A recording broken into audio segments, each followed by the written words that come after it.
Bago naging galon ang magkakalabang tribong Sarmayi at Nagar, sumabak sa isang karera ang 10 castaways. Ang hindi nila inaakala na sa dulo ng karera, naghihintay ang announcement na sila ay magiging isang tribo na.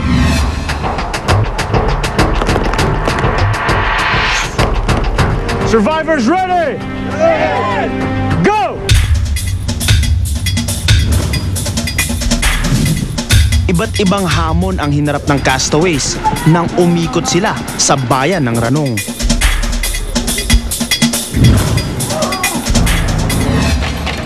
Isa sa mga hamon ang pag-ubos sa isang spicy soup na mga Thai.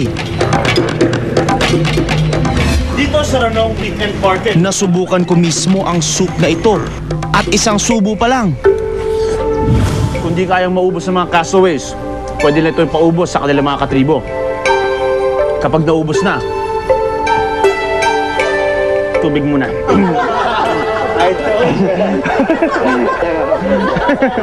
Ang hanga.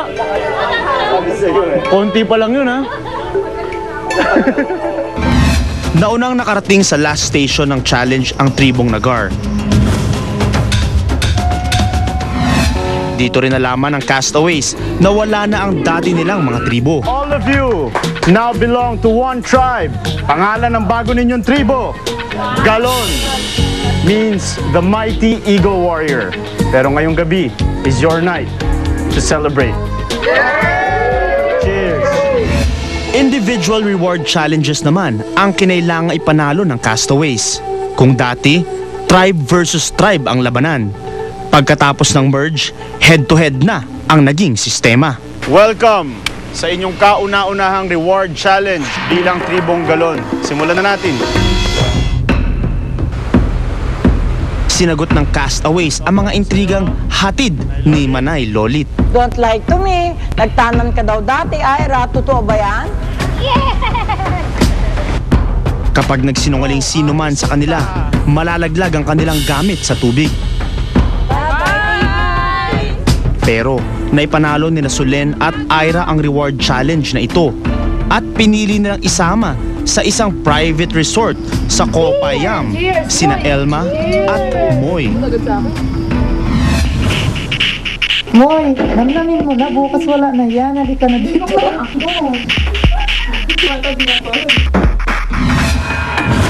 Narito ang mga mahal ninyo sa buhay para tulungan kayo sa challenge na ito.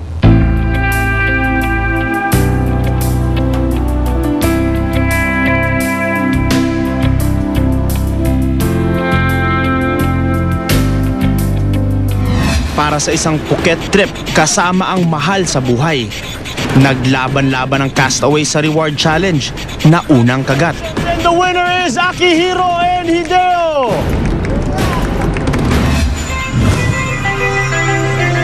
Isinama ni na Akihiro at Hideo sina Aaron at ang kanyang amang si Tatay Toto sa isang bakasyon reward sa Phuket. Ito ang naging daan para magbonding at magkalapit ng loob ang mag-ama. Taka! Survivor! Patay ako!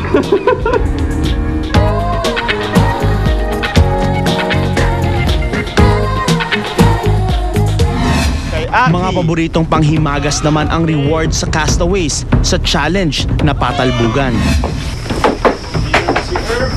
Natalo ni Ervic ang ibang castaways. Ervic, bilang bahagi ng iyong reward, meron kaming sorpresa para sa'yo.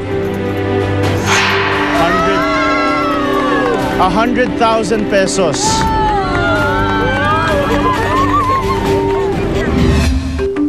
Name game naman ang sumunod na reward challenge. At hindi lang para sa sarili naglalaro ang castaways, kundi pati sa napiling beneficiary.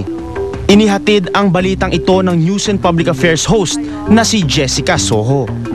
Naalala nyo ba na bago kayo umalis ng Maynila ay tinanong kayo kung ano-anong mga charities ang gusto ninyong tulungan?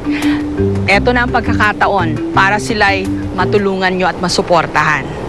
Nagkasubukan ng castaway sa kanilang talas ng mata at pag-iisip para sa 500,000 na reward na ang kalahati mapupunta sa napili nilang charity.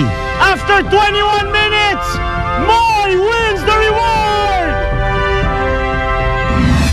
Ibinahagi ni Moy ng personal ang napalanunang reward sa Hebreo Foundation at mga batang scholars nito. Maraming salamat po, Ate Moy. Ikaw